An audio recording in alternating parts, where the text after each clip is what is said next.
Should we care about inequality? The Bank of England has halved its forecast for average wage growth. The bank now expects average salaries to rise by 1.25% this year. The forecast comes as official figures showed average wages, excluding bonuses, grew by just 0.6%. Wages in the UK are falling while employment is rising. That's not normal, is it? It's not at all normal, no. And we thought there was a period in the depths of the recession where we thought, it makes sense that wages have fallen a lot because unemployment's gone up and therefore there are an awful lot of people looking for jobs. And that means that the kind of price that they're willing to work at has fallen. But what we've seen since the start of the recovery is that employment has torn ahead. People are finding jobs left, right and centre.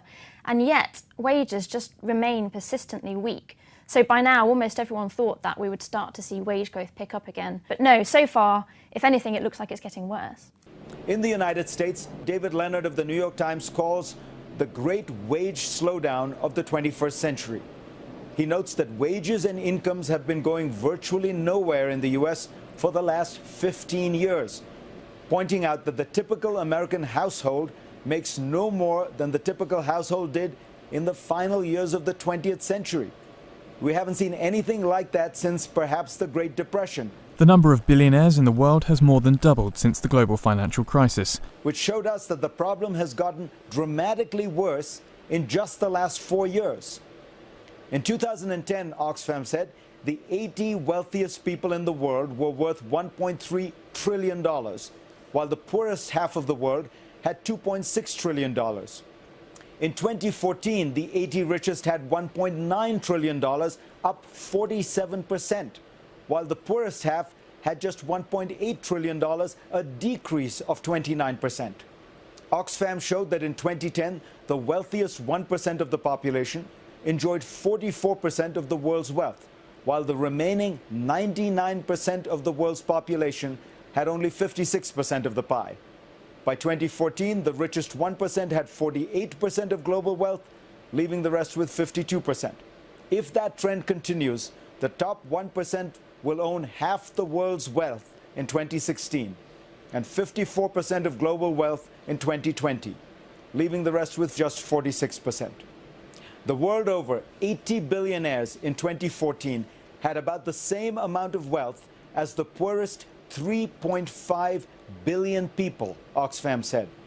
Far from quelling the ranks of the super-rich, the 2008 markets crash has in fact swelled the ranks of billionaires to 1,645 people. 7 out of 10 people live in countries where the gap between rich and poor is greater than it was 30 years ago. The report said that in countries in all 4 corners of the globe, a wealthy minority are taking an ever-increasing share of their nation's income. Well, particularly actually over the last 30 years, the gap between rich and poor has really exploded. But what's interesting is that Credit Suisse put out some data showing what's happened since the financial crisis in terms of the gap between the wealthiest and the poorest. And they showed that the inequality, so that gap, was kind of starting to narrow a little bit before the financial crisis. And since 2009, it's started to open up again. So it's showing that the richest have made a recovery. They're doing well again. The number of billionaires has actually doubled, more than doubled since the financial crisis. And you've still got 1 billion people living in extreme poverty. And that's the kind of situation that we think is unacceptable. At the start of 2014, Oxfam calculated that the richest 85 people on the planet owned as much as the poorest half of humanity. The charity said that between March 2013 and March 2014, these 85 people grew $668 million richer each day. Extreme wealth is not just to be found in richer nations. The very, very rich exist alongside desperate poverty in many countries. The world's richest man is Mexico's Carlos Slim, who knocked Bill Gates off the top spot in July 2014. Today, there are 16 billionaires in sub-Saharan Africa, alongside the 358 million people living in extreme poverty. The report also predicts that the sheer number of billionaires and their combined wealth has risen so rapidly that this year alone a tax of 1.5% could fill the annual gaps in funding needed to get every child into school and deliver health services in those poorest countries. We think the tax system has got out of control. It's not fair anymore. So it's not fair that in countries from Nicaragua to Spain that you see some of the wealthiest paying lower taxes as a proportion of what they own than ordinary people like us. We think that that's got out of perspective and needs to be rebalanced. Does that mean that the wealthiest are going to have to pay more? Yes, it absolutely does. but it's really not a massive amount of money we would need in order to solve some of the world's biggest problems. Oxfam is far from arguing the benefits of a communist economic system, acknowledging that some inequality is necessary to reward talent and promote innovation and entrepreneurship.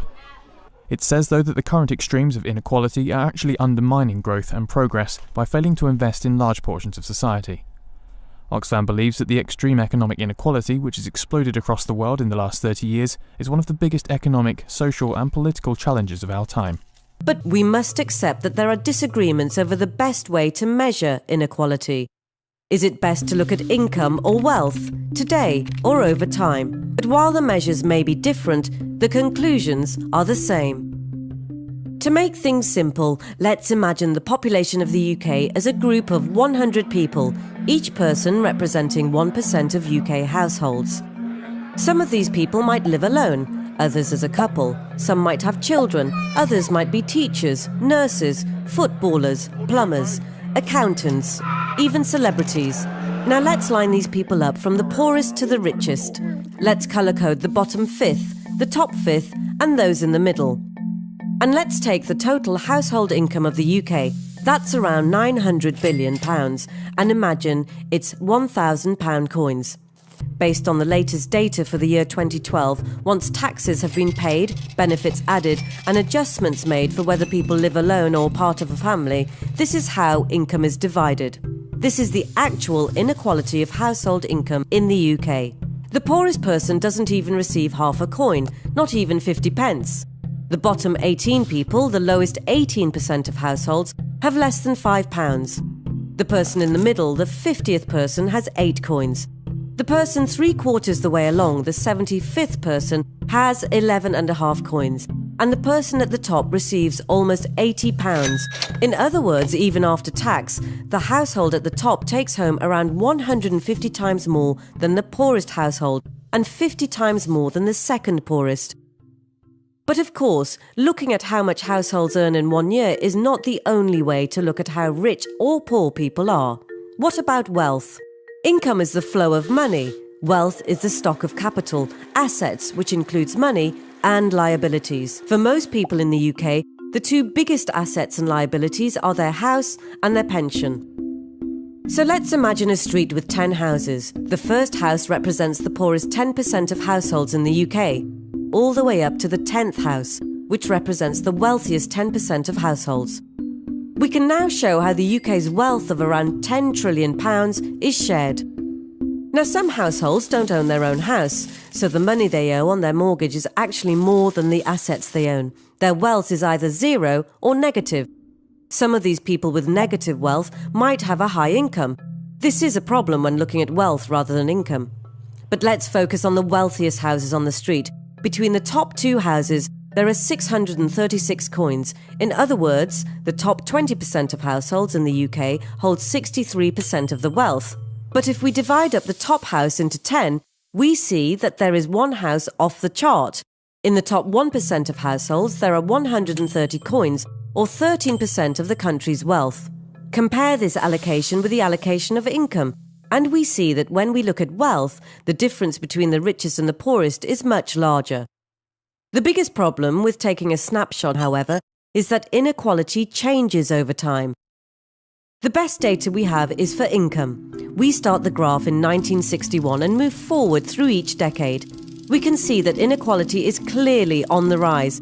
And remember, this is inequality after taxes and benefits. So inequality is higher than we think it should be, and it is higher than it was in the 1960s. But still, many people would accept more inequality today if it meant that more people stand a chance of getting to the top. It's our good fortune that we have data on social mobility as well. Let's go back to 1958. Let's take a couple from the bottom quarter of all earners and let's assume they have a child. At birth, what are the chances of that child born in 1958 ending up in the top quarter by the time they are in their early 30s?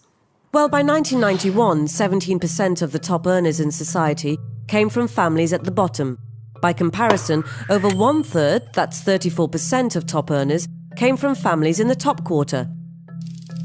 If we take a child from 1970 in the bottom quarter of earners, at birth, what are the chances of that child born ending up in the top 25% by the time they reach 30. By 2000, 13% of people in the top quarter were born at the bottom, down from 17% in 1991. By comparison, the proportion of people in the top quarter whose parents were also in the top quarter had risen from 34% to 42%. So not only is there rising inequality of outcomes, there is rising inequality of opportunity as well. There is one final way of looking at what has happened to inequality, and that is by looking at individual earnings rather than households. We can compare the earnings of a person 10 from the top to a person 10 from the bottom. In 1970, the person 10 from the top earned 2.5 times more than person 10 from the bottom. This stayed roughly the same throughout the 1970s, but changed dramatically in the 1980s, and by 2010, the difference was 50% larger. This is not to say that life hasn't improved in other ways, but on the issue of inequality, all our measures show that the difference between the richest and the poorest in the UK is getting larger. For many people, this is a price worth paying if it means we are living in a country where people have the opportunities to climb up the social ladder. But there are two things happening. Firstly, the rungs on the ladder are getting further apart, and secondly, fewer people are climbing them. It's interesting to note that income inequality varies widely among rich countries. A report this month from the Center for American Progress compared the middle class in nations around the world. The bottom 90% of earners in Canada, for example, averaged over 1% annual income growth in the 2000s. In Australia, they averaged 2.5%. But in the US, their average annual income declined by 1% over that time. So it seems like something can be done about income inequality. How about taxing the super rich? That's one possibility, though the top 20% already pay 69% of federal taxes in America, according to the CBO. The key is to make major investments to help push people up the economic ladder. And that's something that other countries in Northern Europe and Canada, for example, are doing much better. Free community college and improved access to childcare are on the right track. Expanded preschool, nutritional assistance, and other early interventions all are effective in helping get people out of poverty. So the cost of this, the risks around allowing inequality to continue in the way it is and allowing this gap to continue growing are hugely significant, and they are going to have massive political downsides as well. So if you look at the evidence, actually high inequality is bad for the economy, so it stops growth, and it means that growth is not as long lasting and not as strong. This is a huge issue if that gets more out of control. More unequal countries are ones where crime rates are higher, violent conflict is higher. These are problems that affect everybody and problems that governments will have to take seriously. The charity Oxfam is demanding governments and global bodies take action to implement changes to reverse the spiralling trend. Among its demands are the closure of international tax loopholes to more fairly share the tax burden, increase minimum wages to move towards a highest to median wage ratio of 20:1, and to provide affordable or free health and education to all. Rising inequality not only affects us today, but long into the future. If we don't act now and the gap keeps widening, soon someone will start suggesting some very radical solutions. Where we thought, it makes sense that wages have fallen a lot because unemployment's gone up, and therefore there are an awful lot of people looking for jobs. And that means that the kind of price that they're willing to work at has fallen. But what we've seen since the start of the recovery is that employment has torn ahead. People are finding jobs left, right and centre, and yet wages just remain persistently weak. So by now, almost everyone thought that we would start to see wage growth pick up again. But no, so far, if anything, it looks like it's getting worse. Should we care about inequality? The Bank of England has halved its forecast for average wage growth. The bank now expects average salaries to rise by 1.25% this year. The forecast comes as official figures showed average wages, excluding bonuses, grew by just 0.6%. Wages in the UK are falling while employment is rising. That's not normal, is it? It's not at all normal, no. And we thought there was a period in the depths of the recession. In the United States, David Leonard of the New York Times calls the great wage slowdown of the 21st century. He notes that wages and incomes have been going virtually nowhere in the US for the last 15 years, pointing out that the typical American household makes no more than the typical household did in the final years of the 20th century. We haven't seen anything like that since perhaps the Great Depression. The number of billionaires in the world has more than doubled since the global financial crisis, which showed us that the problem has gotten dramatically worse in just the last 4 years. In 2010, Oxfam said the 80 wealthiest people in the world were worth $1.3 trillion, while the poorest half of the world had $2.6 trillion.